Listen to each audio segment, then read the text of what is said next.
नमस्कार विद्यार्थियों, बीए द्वितीय वर्ष प्रथम प्रश्न पत्र की कक्षा में आप सभी का स्वागत है। प्रथम प्रश्न पत्र के अंतर्गत हम आपकी पाठ्यपुस्तक रीति काव्य संग्रह के कविवर बिहारी को पढ़ रहे थे। आज हम बिहारी के काव्य सौंदर्य के अंतर्गत उनके भाव पक्ष पर चर्चा करेंगे। तो आइए देखते हैं कि काव्य सौंदर्य क्या है। भारतीय साहित्य शास्त्र के अनुसार काव्य के दो पक्ष माने गए हैं, भाव पक्ष और कला पक्ष। भाव पक्ष में रसानुभूति की प्रधानता रहती है और कला पक्ष में अलंकार, शैली, भाषा आदि अभिव्यक्ति की प्रणालियों की। काव्य को रसात्मक वाक्य माना गया है, वाक्यम रसात्मक काव्य है कहकर, इसलिए भाव प्रधान काव्य को उत्कृष्ट कोटि का माना जाता है। कला पक्ष में चमत्कार, प्रियता और सजावट की ओर अधिक ध्यान दिया जाता है, इसलिए कला प्रधान काव्य द्वितीय कोटि का ही ठहरता है। कविता का हृदय से गहरा संबंध है। कलात्मकता हृदय की अनुभूति को निखारने के लिए अपेक्षित होती है, इसलिए भारतीय काव्य शास्त्र के अनुसार इसमें रस को सर्वश्रेष्ठ स्थान दिया गया है। वास्तव में रीतिकालीन कवि जिस वातावरण में जी रहे थे उसमें सजावट, चमत्कार प्रदर्शन और उक्ति वैचित्र्य का होना स्वाभाविक था। अतः बिहारी के काव्य में भी चमत्कार, प्रियता और उनका कला पक्ष जो है वो अत्यधिक सबल है। इस आधार पर बिहारी की कला पक्ष की जहाँ कुछ लोगों ने प्रशंसा की है, वहाँ उसी के कारण उन पर प्रहार भी किए गए हैं। बिहारी में कला कौशल की प्रधानता है, यह तो स्वीकार किया जा सकता है, किंतु उनमें भाव पक्ष नितांत उपेक्षित रह गया हो, ऐसा कहना कवि धर्म के साथ अन्याय करना है। जो लोग बिहारी सरसई को प्रबंध काव्य के चश्मे से देखकर उसमें उन मार्मिक स्थानों की खोज करना चाहते हैं, वो लोग कवि के साथ न्याय नहीं करना चाहते। भावोद्बोधन के प्रसंग में हम देखेंगे कि बिहारी के दोहे, जिन्हें रसज्ञ अश्लीलता अथवा ऊहात्मकता के आधार पर रसहीन करार देते हैं, वह भी रस से परिपूर्ण हैं। तो आइए आज हम देखते हैं बिहारी के काव्य का भाव पक्ष। अब देखिए, भाव पक्ष के अंतर्गत सर्वप्रथम भाव पक्ष की दृष्टि से कविता का प्रमुख लक्ष्य होता है रस का उद्बोधन करना, और इस आधार पर अगर यह कहा जाए कि रीतिकालीन कवि होने के कारण बिहारी ने रस में श्रृंगार रस को प्रधानता दी है, तो कोई अतिशयोक्ति नहीं होगी, क्योंकि शोधकर्ता विद्वानों ने बिहारी सरसई के 712 दोहों में से लगभग 200 दोहे श्रृंगार रस से संबंधित माने हैं। इस आधार पर यह काव्य जो है वो श्रृंगार प्रधान काव्य घोषित किया जा सकता है। अब श्रृंगार को रसों का राजा यानी रसराज की संज्ञा दी गई है। तो आइए हम देखते हैं कि काव्य के आचार्यों ने श्रृंगार रस को उसकी मधुरिमा, मार्मिकता और आकर्षण के कारण रसराज की संज्ञा दी है। रसराज श्रृंगार का वर्णन करना ही बिहारी का भी अभिप्रेत रहा है। बिहारी ने श्रृंगार के दोनों पक्षों का यानी संयोग और वियोग का व्यापक वर्णन अपनी काव्यकृति बिहारी सरसई में किया है। श्रृंगार रस से संबंधित विभिन्न भावों, अनुभवों, स्थायी भावों और संचारी भावों का व्यापक किंतु स्वाभाविक चित्रण करने में कवि ने अद्भुत प्रतिभा का परिचय दिया है। बिहारी के भाव पक्ष की सफलता का अंकन हम इस प्रकार करते हैं। सबसे पहले आता है सौंदर्य वर्णन। श्रृंगार वर्णन के अंतर्गत ही कवि ने विविध क्रियाओं और मनोभावों आदि का सजीव और चित्ताकर्षक वर्णन किया है। कवि का सौंदर्य वर्णन अत्यंत ही आकर्षक बन पड़ा है। कतिपय उदाहरण देखिए जिसमें कवि की सौंदर्यानुभूति स्पष्ट परिलक्षित होती है। कवि ने अलंकरण की झिलमिलाहट में नारी के दैहिक सौंदर्य की उपेक्षा नहीं की है। उदाहरण के लिए देखिए, चमचमात चंचल नयन बिच घूंघट पट छीन, मानहु सुर सरिता विमल जल उदरत जुगमीन। इसी प्रकार से एक और अन्य दोहा देखिए, सहज सेत पचतोरिया पहिरत अति छवि होत, जल चादर के दीप लो जगमगती तन ज्योत। कि अर्थात उसके जल रूपी चादर में उसकी जो शरीर की छवि है वो जगमगाती हुई दिखाई देती है। नारी सौंदर्य के ऐसे मनोरम चित्र कवि ने अपनी लेखनी से खींचे हैं कि बस देखते ही बनता है।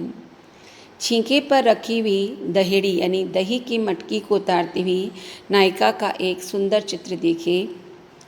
अहे दहेड़ी जिन धरे जिन तू ले उतारी, नीके है छींकू हुए ऐसी ही रह नारी।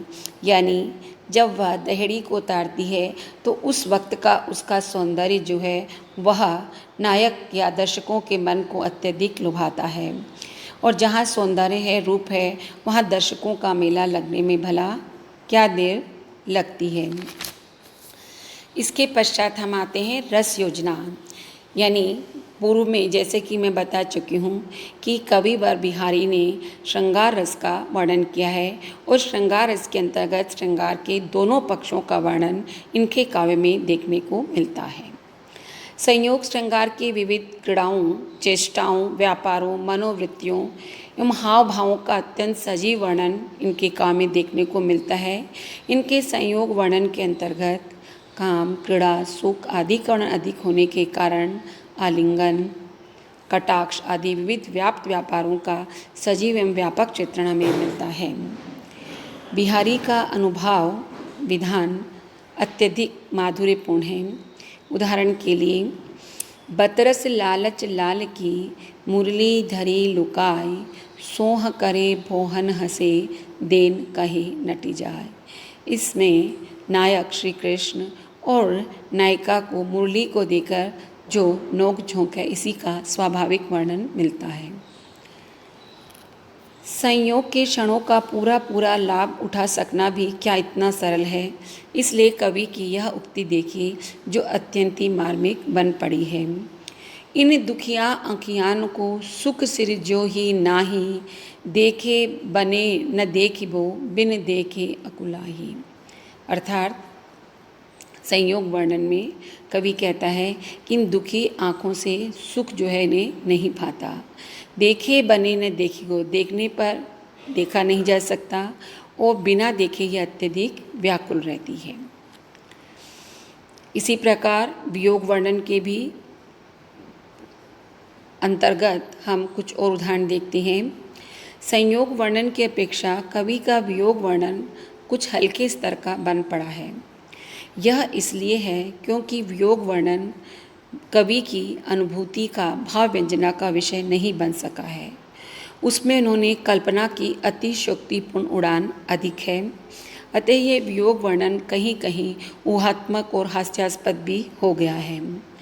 कवि ने विरह वर्णन के अंतर्गत विरह की दशों दिशाओं का चित्रण किया है।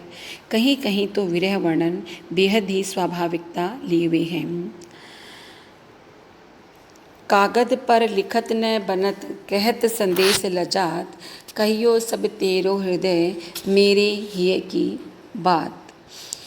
इसी प्रकार से वियोग वर्णन के अन्य उदाहरण भी हम इनके काव्य में देख सकते हैं।